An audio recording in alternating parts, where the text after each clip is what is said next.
This is Covering the Spread, part of the FanDuel Podcast Network.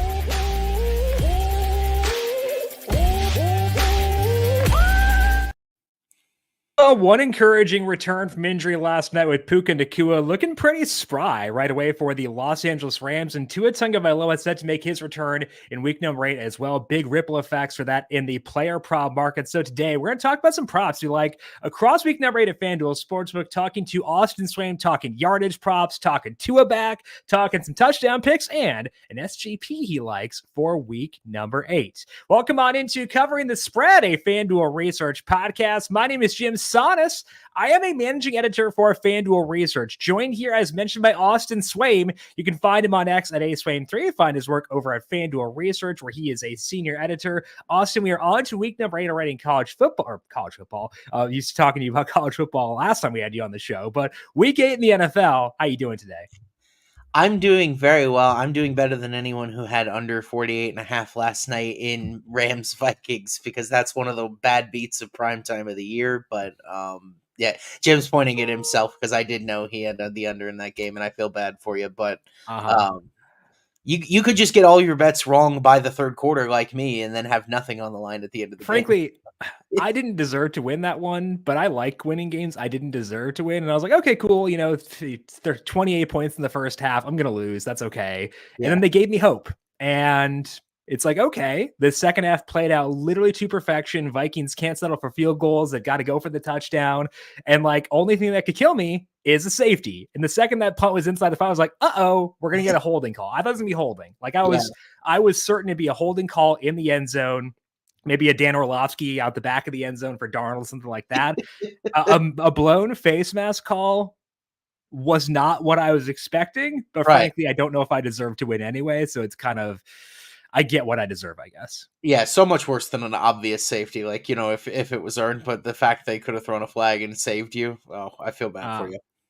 It was great. So hopefully that's not an omen of what to expect this week. I do hope that Puka Nacua's return is an omen of what to expect this week, because we got Tua Tagovailoa back in action. We're going to break down what that means for player props for the Dolphins, whether we can buy low in the market or whether the market is properly pricing those guys. Then we'll talk about some receivers shifting into larger roles, because there are a lot of guys who are going to play different positions, different roles than what they've done in the past. What can we expect from them? What process do we go through in trying to judge those guys? Talk some yardage and touchdown props and an SGP Austin likes for this week. But first, a reminder to make sure you are subscribed to Covering the Spread wherever you get your podcasts. Our NFL Week 8 Best Bet Show, Megan Payton, is already up.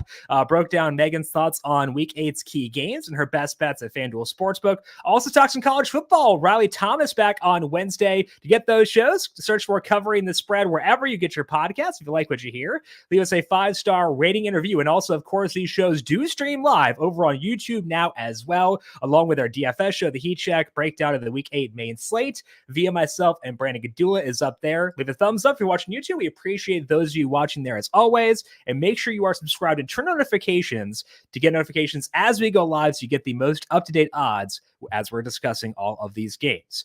Get ready to tackle the NFL action with FanDuel, America's #1 sportsbook, because right now, new customers can bet $5 and get $300 in bonus bets if you win. The FanDuel Sportsbook app gives you everything you need to place live bets on the NFL all in one place. So when you get a hunch in the middle of the game, you can check out the latest stats, view live play-by-play, and so much more on the same page where you place your bets. You'll get started with $300 in bonus bets if you win your first $5 bet. Never waste a hunch and make every moment more at FanDuel, an official sportsbook partner of the NFL. Must be 21 plus and present in select states, or 18 plus and present in DC. First online real money wager only. $5 first deposit required. Bonus issued as non-withdrawable bonus bets, which expire 7 days after receipt. Restrictions apply. See terms at sportsbook.fanduel.com. Gambling problem? Call 1-800-GAMBLER. Or visit FanDuel.com/RG in Arizona, Colorado, DC, Iowa, Indiana, Kansas, Kentucky, Louisiana, Michigan, New Jersey, North Carolina, Ohio, Pennsylvania, Illinois, Tennessee, Vermont, Virginia, West Virginia, and Wyoming. Call 1-888-789-7777 or visit ccpg.org/chat in Connecticut. Visit MD Gambling Help.org in Maryland. Hope is here. Visit gamblinghelplinema.org or Call 800-327-5050 for 24/7 support in Massachusetts, or call 1-877-8-HOPE-NY, or text HOPE-NY in New York. Now, Austin, let's begin things here by talking about Tua Tagovailoa's return for the Dolphins. That's going to dramatically alter how this team looks because they have been dysfunctional for the 4 games with no Tua, plus matchup here against the Cardinals as well. So are there any players in this offense you think are undervalued in the prop market right now based on what you're seeing? Any players you want to buy low on, or do you think the market is going to properly account for the return of Tua? It's such a tricky market. I'm glad that it's up to the people of FanDuel Sportsbook to set it up, because I imagine, and what it looks like to me, given the lines I've seen for some of the players we have so far, it's some sort of blend between way better than what we've seen the last 3 weeks. Tyler Huntley leading the team at negative 0.21 expected points added per dropback. That's the best on the team of the 3 guys that have played against Tua Tagovailoa, who, like you said, last year third in the NFL in that category at 0.20.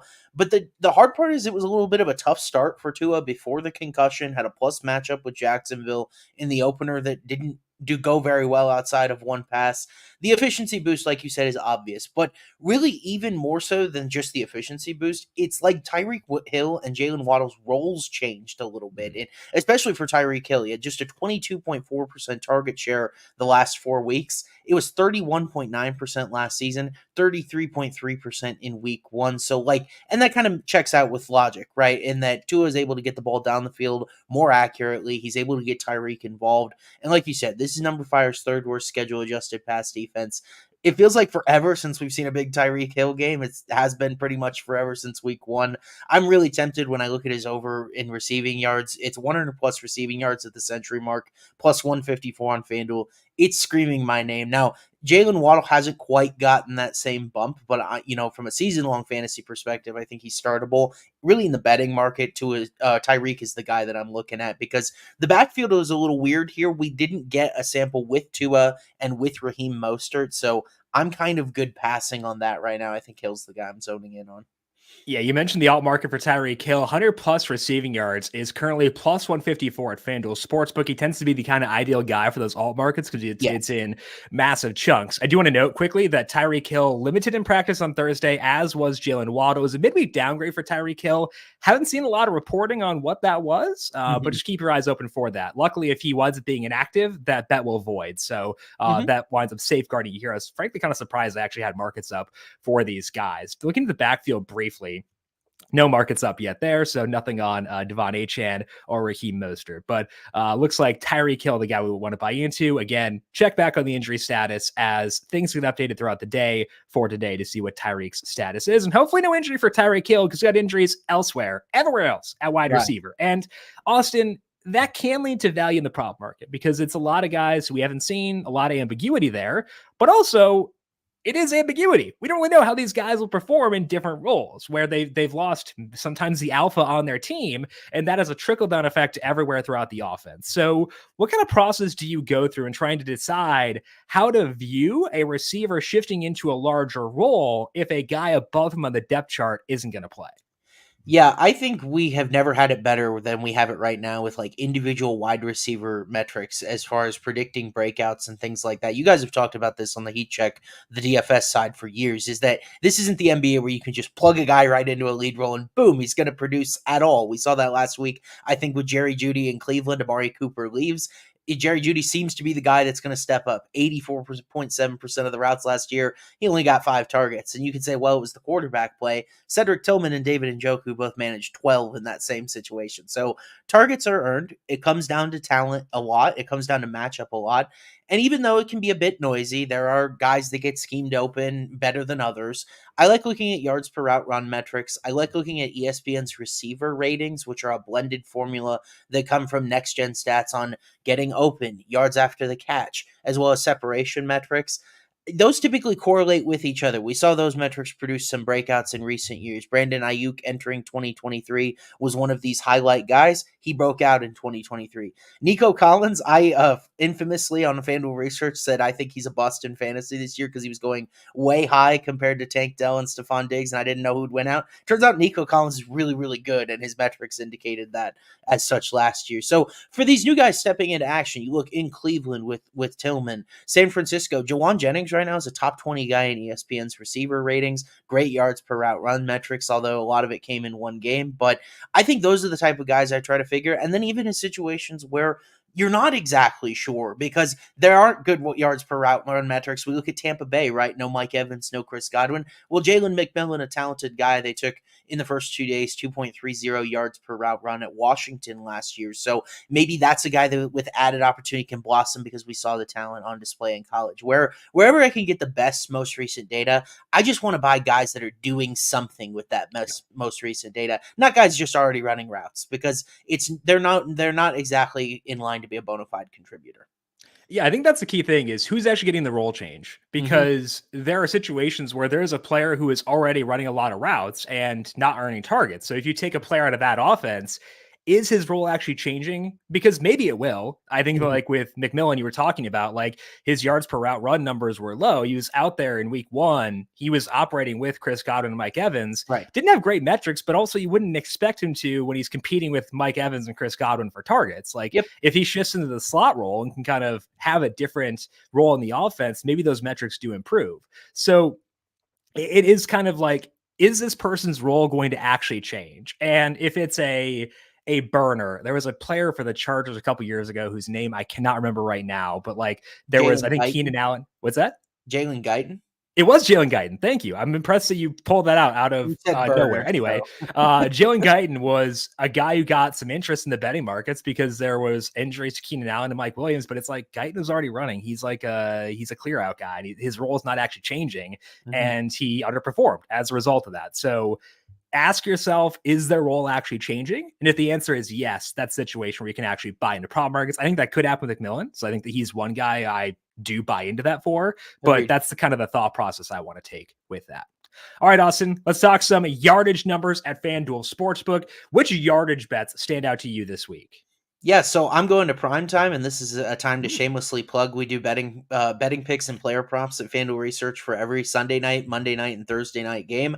I've got Sunday night this week, so I was happy to find something with great value on Sunday night, 49ers and Cowboys in Santa Clara. I'm looking at Jordan Mason over 78.5 rushing yards at minus 114. It's been a while since he broke out early, was kind of a star early. Some of the reason he's been quiet recent weeks, there was an injury in week 6, but he's also had very difficult matchups. The Chiefs last week, very difficult matchup for him. This is still his backfield until Christian McCaffrey returns in week 10. The yardage totals recently just aren't showing that. He still played 85.7% of the snaps last week. Dallas is a team that you can run all over. They're number 5's worst schedule-adjusted rush defense.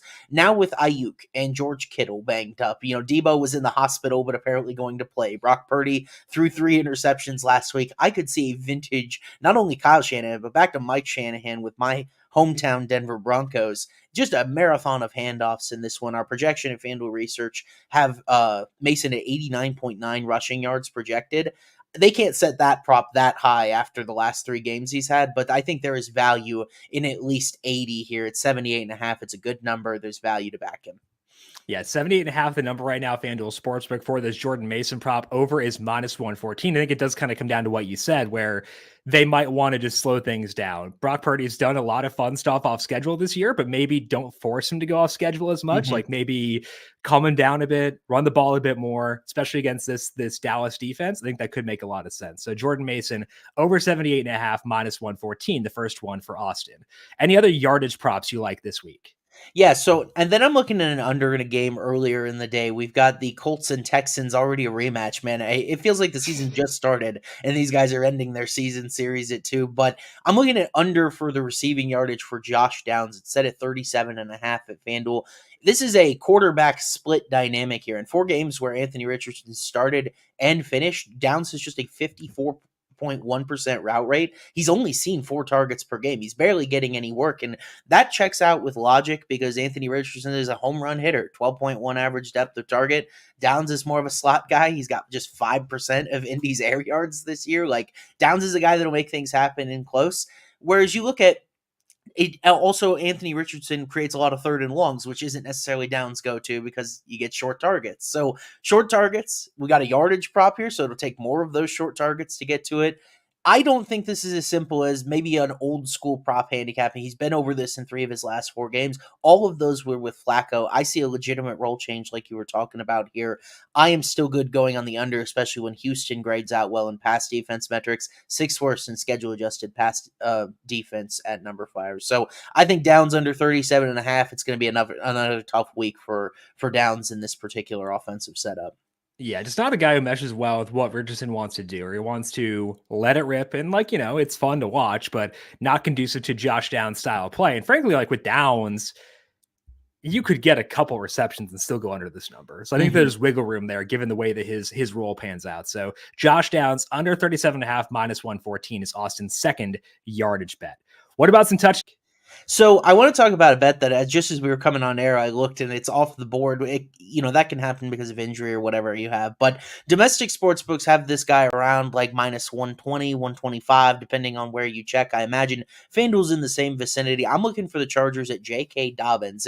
It's really hard to cash an anytime touchdown, as he didn't on Monday when your team doesn't score any touchdowns at all. True. But I still think there's value here with Gus Edwards on IR. 71.2% snap rate in the last 2 games, 19.5 carries, 2.5 targets per game. And importantly, he's seen 2.5 looks in the red zone per game. That's 38.5% of the Chargers' total looks in this time. He had the touchdown against Denver in week 6. I think only 1 touchdown in 3 games would be significant underperformance. And we've seen the Saints get run on. They've dealt with some injuries. Some of those defensive injuries have improved as off the little mini bye off of Thursday Night Football. But I still think at this point, they're not a great rush defense. Dobbins has an excellent role. And the odds on this touchdown are a little bit better because the game doesn't have a very high total, but it's indoors. At FanDuel Research, we got Dobbins projected for 0.81 total touchdowns. So right around that minus 125 number. And I feel very comfortable if it comes in that neighborhood taking it still.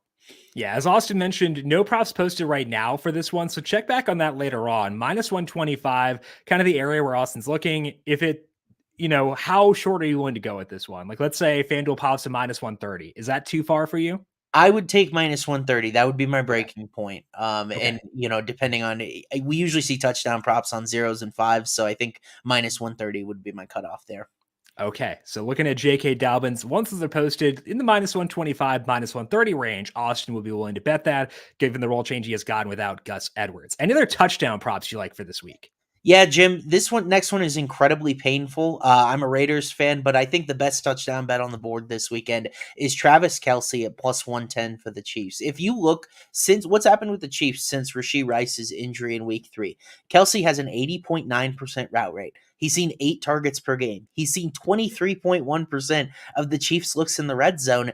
Kareem Hunt's been scoring a lot of the touchdowns for Kansas City, but he's still involved. All of those metrics look very similar to Travis Kelce of old, yet he's got a bagel in the touchdown column this year. This is the exact right uniform for him to get right. He's got 9 touchdowns in the last 12 games against the Raiders. It makes too much sense to stab me once again in an otherwise painful season. I love Kelce at plus money here for a touchdown when it feels like they're going to get him involved at some point, and what a better place to do in this rivalry. There's a little bad blood here. I don't know if you saw the Kermit thing in the offseason. Oh, yeah. So it only makes sense to me that Kelce gets involved here. I think the only concern I'd have here is Andy Reid doing his nonsense. Like, I could see a Travis Kelce passing touchdown to Mahomes. That's like, I don't know. I think that Andy Reid has broken my brain where I'm like, I don't know, man. You could do some weird stuff like a Kelce passing touchdown to Mahomes. I'm not sure if you can like parlay a Mahomes anytime touchdown with a Kelce. Anyway, I'm concerned. I'm very concerned about this kind of thing. But like you said, the Kermit thing happened where the Raiders had this Kermit the Frog doll making fun of Mahomes' voice, and Mahomes said it'll get handled when it gets handled. Ominous. I don't want to make that guy mad, and I think they did. So, just hold tight, man. Yeah. It might be a bumpy ride on Sunday. What we're also saying is we need Kelce over half a passing touchdown put up on FanDuel Sportsbook as a market. See if we can target it.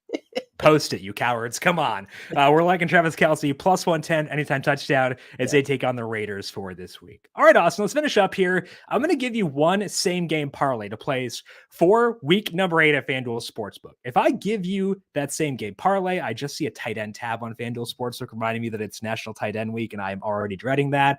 Gonna mute Red Zone the entire day. Anyway, I'm distracted. Same game parlay, week 8. Where are you going?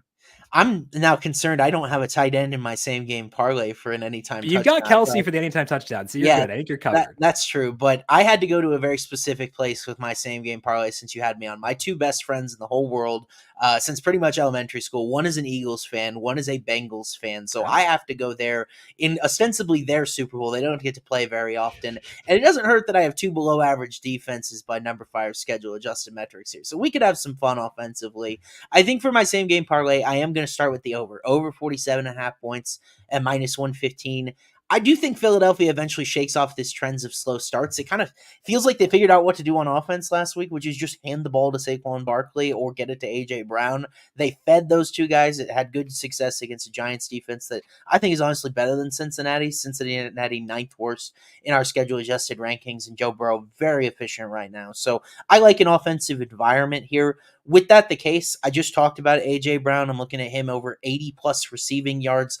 We talked about both Tyreek Hill and Josh Downs in the other sense. Good guy to take for receiving yards because he is a chunk play machine, 36.8% target share, and 102.5 air yards per game with no Dallas Goedert really in each of the last 2 games. Devontae Smith, weirdly just uninvolved in this time, but it's kind of working for the offense. I think Brown's had at least 89 yards in each game he's played this season, so 80-plus, I'll take that. And then I'm looking at Chase Brown, 40-plus rushing yards here. Tougher matchups for him against the Browns and the Giants, but he is slowly starting to take over this backfield. 60% snap rate in the last 2 weeks. We got him projected at 56.5 rushing yards, even if the red zone roll could be hit and miss. But for the red zone roll being hit and miss, Cincinnati loves to pass. They're 3rd in pass rate over expectation. I'm going to cap it home with Joe Burrow plus 2 plus passing touchdowns. Currently sitting at -148. We've got him projected for 1.85 touchdowns. He's been over this in 5 of 7 games. Other than one of the ones he missed was when he turned in Lamar Jackson on that long touchdown run against the Giants. Philadelphia has only allowed 1 rushing touchdown all season, so that really goes well with what Cincinnati likes to do in the red zone. I'm going to take a pair from Joe Cool, even though he's got a lot of different options to throw to down there. Okay, so we've got over 47.5. We got A.J. Brown, 80-plus receiving yards. Chase Brown, 40-plus rushing yards. Joe Burrow, over 1.5 passing touchdowns as well. Combined odds there, plus 484. And I do like the mindset here, Austin. I talked about this on yesterday's show with Megan, but I took the alt over in this game. Over 59.5 is plus 370, or at least it was yesterday, because it's kind of a situation where both teams score, both teams kick off. Kickoffs now getting better field position than they were. So it's a cascading effect where touchdowns beget touchdowns. And so I like the alt over in this game.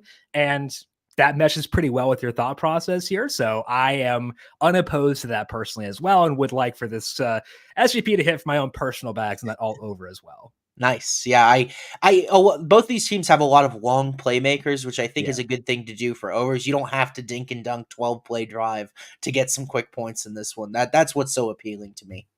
It definitely is. Okay, again, the legs on that, over 47.5, A.J. Brown, 80-plus receiving yards, Chase Brown, 40-plus rushing yards, Joe Burrow, over 1.5 passing touchdowns as well, combined odds, plus 484.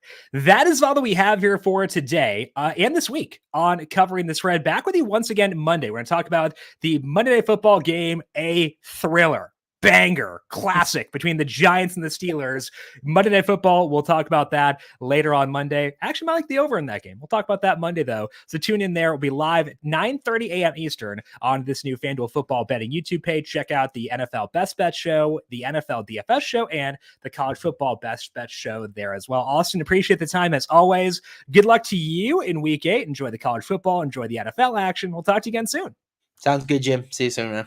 You can find Austin on X at Swaim3. I am on X at JimSannes. You can find FanDuel Research on X at FanDuel Research. Big thank you to our YouTube producer, Justin Lane, for his work on the video side of things. Thank you, Justin, as always. And thank you to you all for tuning in. Have a fantastic weekend. Good luck with your bets. We'll talk to you again Monday. This has been Covering the Spread, a FanDuel Research podcast.